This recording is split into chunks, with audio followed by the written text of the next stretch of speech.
నిత్యం ఆముదం స్రవిస్తూ ఉండేది. వాన, గాలి, ఎండ, చీకటి ఇవేవి స్వామిని బంధించలేవు. నల్ల రగ్గు కప్పుకొని తిరిగే స్వామి మహిమలు అనంతాలు. ప్రశ్న అడగను వచ్చిన వారికి ఆయన వివరించిన వాక్కులు యథార్థాలు. శ్రీ మహావిష్ణువు అవతారుడైన ఆయన భవిష్యత్తంతా అందరికీ తెలిపేవాడు.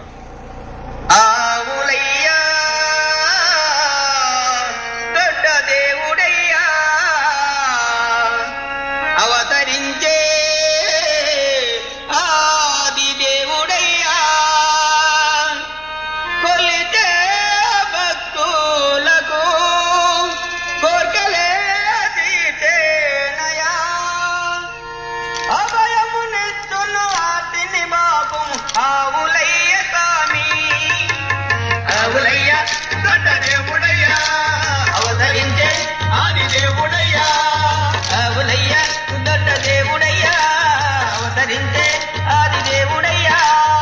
ఆవులయ్య దొడ్డ దేవుడయ్యా, అవతరించే ఆది దేవుడయ్యా.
భవిష్యత్తు చెప్పమని స్వామిని అడిగాను.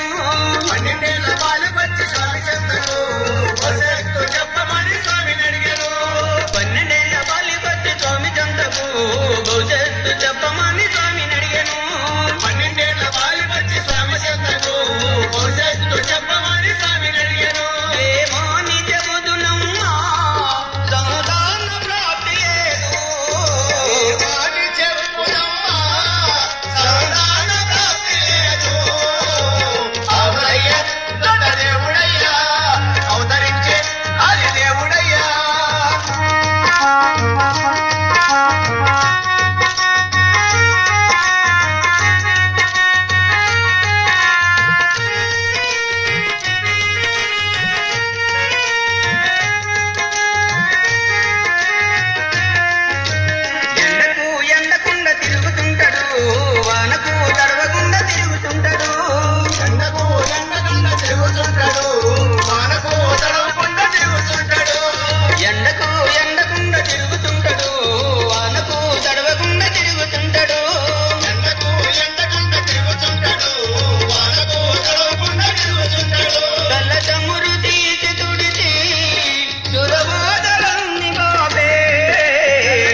దేవుడయ్యా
రాములయ్యా గొడ్డ దేవుడయ్యా అవతరించే ఆది దేవుడయ్యా రాములయ్యా గొడ్డ దేవుడయ్యా అవతరించే ఆది దేవుడయ్యా రాములయ్యా గొడ్డ దేవుడయ్యా